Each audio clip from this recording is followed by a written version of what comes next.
എന്റെ നടുകൂനി, എന്റെ നടുകൂനി. ഇതായിരുന്നു ഞാൻ വിചാരിച്ച നല്ല കാലം വന്നപ്പോഴത്തേക്ക് നടുന്നി വരണില്ല എന്ന്. അങ്ങനെ ഇന്നെന്റെ കല്യാണം, ഇന്ന് അവൾ എന്റെ ജീവിതത്തിലേക്ക് കടന്നു വരുന്നു. ഇന്ന് ഞങ്ങളുടെ ഫസ്റ്റ് നൈറ്റ്. ഓ, മനോരമയുടെ ഒരു എഡിറ്ററെ കിട്ടിയിരുന്ന രാവിലെ തൊട്ട് വൈകിട്ട് വരെയുള്ള സമയം എഡിറ്റ് ചെയ്ത് കളഞ്ഞ് നേരെ ഫസ്റ്റ് നൈറ്റിലോട്ട് കയറായിരുന്നു. കുഴപ്പമില്ല. എന്തായാലും മാമ നീ രാവിലെ കുളിച്ചങ്ങ് സുന്ദരനായി കുട്ടപ്പനായി ഇരിക്കണം. എടാ നിന്റെ വീട്ടിന്റെ 4 ചുറ്റും കാട് പിടിച്ചടക്കണം. അതിന് ഞാൻ അവിടെ ഇങ്ങോട്ട് വന്നപ്പോ ഒരു പാമ്പ് 10 വിടർത്തി നിൽക്കണടാ. പിന്നെ പാമ്പ് 10 വിടർത്താതെ കൊടയെ നിവർത്തിക്കൊണ്ടിരിക്കോ? നിങ്ങൾക്ക് എന്തൊരു മാമ? എടാ അതല്ല പറഞ്ഞു ഇങ്ങോട്ട് വന്നാണ്. എടാ മക്കളെ, ഈ കല്യാണം എന്ന് പറഞ്ഞ ഐസ് കട്ട പോലെയാണ്. മനസ്സിലായില്ല? അതായത് ടൈറ്റാനിക് കപ്പൽ ഒരു ഐസ് കട്ട ഇടിഞ്ഞാണ് തകർന്നത്. അതെ, അതുപോലെ നമ്മൾ സന്തോഷത്തിനും സമാധാനത്തിനും വേണ്ടി കഴിക്കുന്ന മദ്യത്തിൽ നമ്മൾ എന്തിനാണ് ഇടണത്? ഐസ് കട്ട. ഒരു വശത്ത് ദുരന്തമാണെങ്കിൽ മറുവശത്ത് സന്തോഷം. അതാണ് കല്യാണം.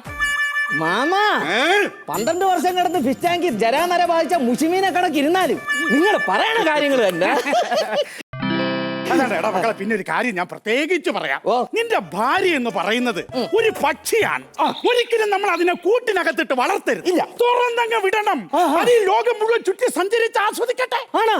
ഇപ്പൊ മാമന്റെ പക്ഷി എവിടെ?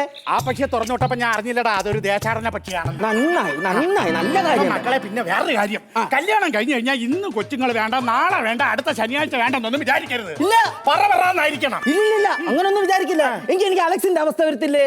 കൊള്ളാം, 10-12 വർഷമല്ലേ കല്യാണം കഴിച്ചിട്ട് ഇവനെ നീട്ടി പോയി. അവസാനം കാണാത്ത ഡോക്ടർമാരില്ല, സ്വാമിമാരെ പോയി കണ്ടു. അവസാനം ഒരു സ്വാമി പറഞ്ഞു, മക്കളെ നീ ഒന്നുകൊണ്ട് പേടിക്കണ്ട, ഈ ആശ്രമത്തിൽ വന്ന് ഓരോ തേക്കും തൈ നട്ടാൽ മതി എല്ലാ മാസവും എന്ന് പറഞ്ഞു. ഇവൻ 1 മാസം ചെന്ന് ഒരു തേക്കും തൈ നട്ടു, 2-ാം മാസം ചെന്ന് ഒരു തേക്കും തൈ നട്ടു, 3-ാം മാസം ചെന്ന് ഒരു തേക്കും തൈ നട്ടു. എന്നിട്ട് കുട്ടികളുണ്ടായില്ല. അങ്ങനെയാണ് തേക്കുംകാട് മൈതാനം ഉണ്ടായത്. നീ എന്നോട് തറുതല പറഞ്ഞു തുടങ്ങിയല്ലേടാ? പിന്നല്ലാതെ ഈ കണ്ടപ്പൂച്ചയുടെ ഫിഗറും വെച്ചോണ്ടൊന്ന് എന്നെ ഉപദേശിക്കാൻ നിന്നാ ഞാൻ എന്തറിയണം? നിങ്ങൾ നിങ്ങളുടെ കാര്യം നോക്കി പോയി. എനിക്ക് വേണമടാ ഇത്, എനിക്കിത് വേണം. ഒരു ശിശിരകാല സന്ധ്യയിൽ മാതാവിന്റെ കപ്പേളയ്ക്ക് മുന്നിൽ മുട്ടിപ്പായി പ്രാർത്ഥിച്ചുകൊണ്ട് നിൽക്കുമ്പോ ഒരു ചോരക്കുഞ്ഞിന്റെ ശബ്ദം,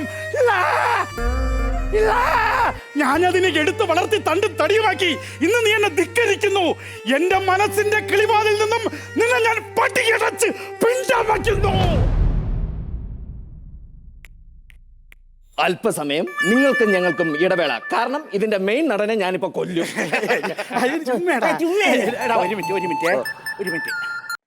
ഹലോ, ആ തന്നെ ഞാൻ വരാം. ഓക്കെ മാമ, എനിക്കും കൂടെ താ മാമ. എന്തോന്ന്? ഞാൻ വരാ.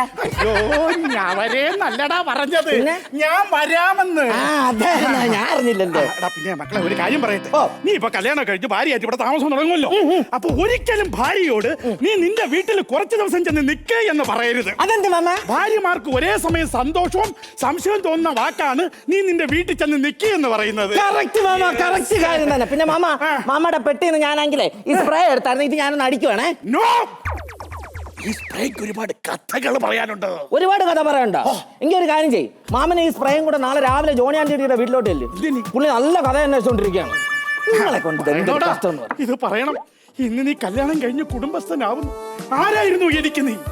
എന്റെ മോനായിരുന്നു നീ, എന്റെ മരുമോനായിരുന്നു നീ, എന്റെ അമ്മയായിരുന്നു നീ. ഇനി അവസാനം എന്റെ അടുത്ത് പെറാനും കൂടി പറയരുത്. അല്ല, കുറച്ച് കഴിയുമ്പോ നിങ്ങൾ പറയും എന്റെ ഭാര്യയായിരുന്നു നീ. അതുകൊണ്ട് പറഞ്ഞു മാമ പെട്ടെന്ന് പുറപ്പെടാം മാമ. പുറപ്പെടാം. ഹലോ, ഞങ്ങള് പുറപ്പെടാൻ. ചാക്യാര് കൂത്ത് കളിക്കണം നിങ്ങൾ ഇന്ന്. അല്ലടാ, കല്യാണം പൊളിഞ്ഞ്. അയ്യോ, അതെന്ത്? അതായത് നിന്റെ കൂടെ കെട്ടായിരുന്ന പെണ്ണില്ലേ, ആ പെണ്ണ് വേറെ കാമുവിനോട് ഒളിച്ചോടി പോയടാ. മാമ, ഞാൻ നോക്കിക്കോ, എനിക്ക് ആ പെണ്ണില്ലാതെ പറ്റത്തില്ല. നിങ്ങൾ പറഞ്ഞിട്ടല്ലേ മാമ ഞാൻ ചെന്ന് പെണ്ണ് കണ്ടത്. സത്യമായിട്ട് മാമ, ആ പെണ്ണിനെ എനിക്ക് കെട്ടിച്ചെന്നില്ലെങ്കിൽ നിങ്ങളെ ഞാൻ കൊല്ലും മാമ, കൊല്ലും. നടേശം കൊല്ലും എന്ന് പറഞ്ഞാൽ കൊന്നിരിക്കും. ഞാൻ പറഞ്ഞില്ല എന്ന് വേണ്ട. ഹലോ, ബ്ലഡ് വേണോന്നോ? മെഡിക്കൽ കോളേജിലോ? ഞാൻ വരുന്നു കേട്ടാ. അതാ ഇപ്പൊ വരാം മാമ. മുങ്ങാനുള്ള ഐഡിയയും കൊള്ളായിരുന്നു, ടൈമിങ്ങും കറക്റ്റ് ആയിരുന്നു. പക്ഷെ ഫോൺ എടുക്കാൻ മറന്നു. ഇത് കിടന്ന് പറയുന്നത് മാമ, എന്തെങ്കിലും ഒരു ക്ലൂ കിട്ടി അവൾ ആരിലൂടെ പോയെന്നറിയാവോ? You mean clue? യെസ്, അത് തരാം. ഇടാ, പെണ്ണ് ഒളിച്ചോടുമ്പോ അവളെ കാമുകന്റെ തലേന്ന് ഒരു തൊപ്പി താഴെ വീണിട്ടുണ്ട്. എങ്കിൽ അവനെ പെട്ടെന്ന് പിടിക്കാം. അതെങ്ങനെയാ? രാജമാണിക്യ സിനിമയില് മമ്മൂട്ടിക്ക് കൂളിംഗ് ഗ്ലാസ് വീക്ക്നെസ് ആയ പോലെ കേരളത്തിൽ തൊപ്പി വീക്ക്നെസ് ആയ ഒരേ ഒരുത്തരേ ഉള്ളു. അതാരി? ലോ ലവൈ. പെണ്ണിനെ താടാ.